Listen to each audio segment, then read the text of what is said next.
বন্ধু, অনেক বছর ধরে বন্যাপাকে আমি চিনি। কিন্তু বন্যাপা তার যে প্রফেশন গান গাওয়া, তার বাইরে আর কোনো কিছু করতে চান না। কারণ আমার অনুষ্ঠানে অনেক মানুষ, বিখ্যাত মানুষ যারা, তারা এসেছেন, রান্না করেছেন আমার সাথে। কিন্তু আজ পর্যন্ত আমি বন্যাপাকে কোনো দিনও রাজি করাতে পারিনি রান্নার জন্যে। কারণ বন্যাপা আমার মতো, আমি যেমন আমার রান্নার কাজই করি, অন্য কোনো কাজ করি না। সত্যি কথা যেটা, বন্যাপার এই জিনিসটা আমার কাছে খুব ভাল লাগে, যে তিনি যে জিনিসটাকে ভালোবাসেন তাকে ভালোবেসে সারাদিন জীবন আর কি বাঁচতে চাচ্ছেন আমার মতো। তো এই জিনিসটা আমার খুব ভাল লাগে। আর বন্যাপার আরেকটা বিশেষ গুণ হলো, গান তো আমরা সবাই পছন্দ করি। তিনি দেশে বিদেশে অনেক পুরস্কার পেয়েছেন।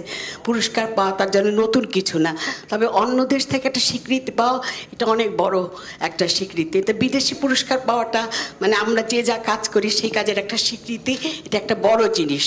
তবে বন্যাপার আরেকটা গুণ আছে, উনি ছোট বড় সবার সাথে সমানভাবে মিশতে পারেন, গল্প করতে পারেন। আমার মার সাথে ওনার মানে বন্ধুর মতো সম্পর্ক ছিল, এবং আমার মার সাথে বন্যাপা অনেকগুলো দেশে ঘুরেছেন। এবং আম্মা যখনই ফিরে আসতেন, আম্মা বলতেন যে আমি বাইরে যে আমার 4 ছেলে মেয়ের কখনো কোনো কিছু মানে অনুভব করিনি যে আমার কোনো কিছুর অভাব আছে। বন্যা আমাকে এত দেখে শুনে রাখতো। এবং আমার যতদূর মনে পড়ে, বন্যাপা আপনাকে নিয়ে ক্যানাডায় ঘুরে ক্যানাডার একটা বই লিখেছেন আম্মা, তাই না? সেখানে আপনার অনেক কথা আছে। তা আম্মা বয়স আর বন্যাপা দেখেন, বন্যাপার মায়ের বয়সী ছিলেন আমার মা, কিন্তু আমার মার সাথে বন্যাপার ভীষণ রকমের বন্ধুত্ব ছিল।